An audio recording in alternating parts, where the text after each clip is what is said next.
What's going on, guys? My name is Hovik, and I was just editing and I came across a problem that probably a lot of people come across. I know it happens to me all the time. On Monitor 3, usually when you're editing, the kill feed's really faded, if you know what I mean. Like, it's really hard to see it half the time. So, what I want to do is, like, especially on Village is, like, really bad for looking at the kill feed.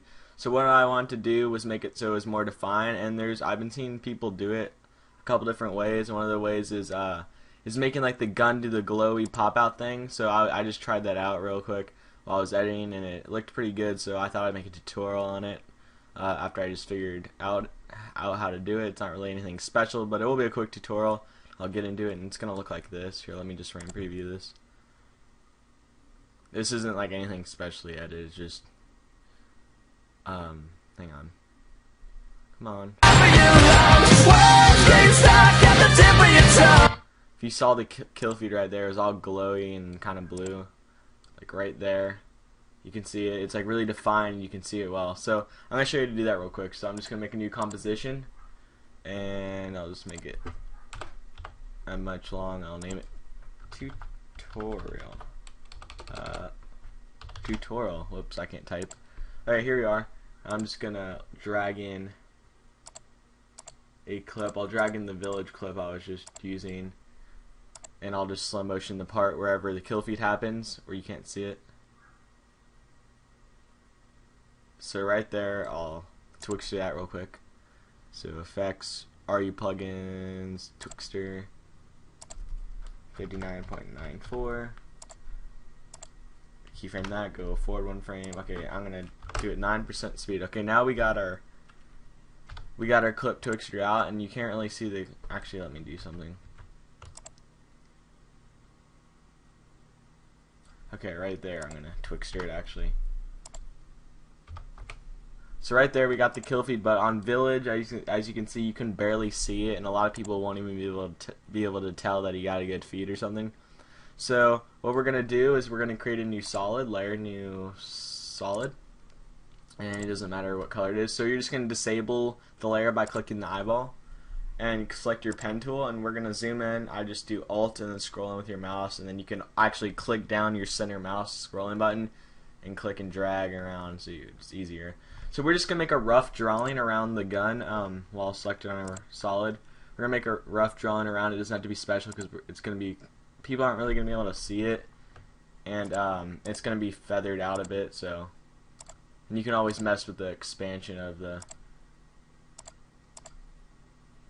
the mask anyway, so it doesn't really matter if it's right on it or whatever. So I'm just gonna go roughly around it. Okay, that's fine. I mean, it's nothing special, just really quick.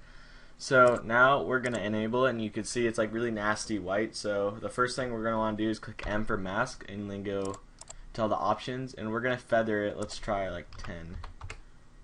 Let's do 7, 5. I don't know, 5 looks good for now. We're gonna actually add some glow in a second anyways, and you can mess with expansion. You can make it bigger, you can make it smaller, so it just highlights like barely anything, like -1. Doesn't really matter. So I'm just gonna make mine 0 for now. So now, right now, let's see what that looks like. Like, you can see it, but like it doesn't look that good. It just kind of looks plain and blurry, and you want it to look more like glowy, if you know what I mean, like pop out more. So you're gonna search up glow, and you're gonna drag your glow onto your solid, and you can just mess with this threshold. The threshold has different, like, I don't know, it just looks different when you go through. So like right now will look different than when you go to 100%. So what we're gonna do, see, it's like really filled in now. What we're gonna do is we're gonna change original colors to A and B colors, and we get to pick what color we want to glow. So let's just make it like a light blue highlighting color kind of. So let's do that, and then make just a white for our B color. Okay, now we have that, and we're gonna make, I like the threshold on like around, I don't know, we can make it like 20. So that way it has a nice blue highlight to it, and we can mess with the radius. So if we want the blue to like spread out more, or we can have it really tight together, but let's just have it like, I don't know, let's do. That looks good, about 12 or something. And so right now it looks really bold and stuff. We want to make it look not as bold, so let's make the opacity of the mask a little bit down. So let's do about 40%, and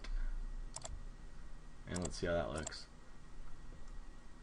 That looks pretty good. Like, obviously it doesn't look amazing, like it doesn't look as good as whenever I did it before, but it looks good. Like, I just did that in 2 seconds. You guys can obviously mess around with the settings and be more creative with it, or maybe even make it look better. So that looks good for now. So what we're going to want to do, we're going to want to duplicate it and put it on all of the parts of the kill feed. So I'm going to do Control D, Control D, Control D. So you have 4 layers, and we're just going to click the position for one of them and then make it go down right on top of where that kill is, and then we're going to go to the next layer, click P for positioning, and make it go right on top of the gun. And then we're going to go to the last layer, click P, and then make it go all the way down right on top of the gun. Nice. So that looks decent. So let's just go back to normal. So that'll make that, like, you see what it does. It just makes the kill feed more defined. So sorry, it makes the kill feed more defined so people can see it. That doesn't look that good because I did it in like 2 seconds. But you know, you can mess around with it, change the threshold. I don't know. You can. That doesn't even look that good. But you know what I mean. But like, you can just mess around with it. Doesn't really matter. Just be creative with it, and that looks pretty good. And you can obviously animate it differently, but that's pretty good for now. So I hope you guys enjoyed this. I hope it helped you out, and I'll see you guys later. And I'm gonna start to do tutorials probably like once every 2 weeks or something, because I'm sorry I've been inactive lately. I've been doing some other stuff, but I'll try to get active again, like uploading once a week. So talk to you guys later. Thanks for watching.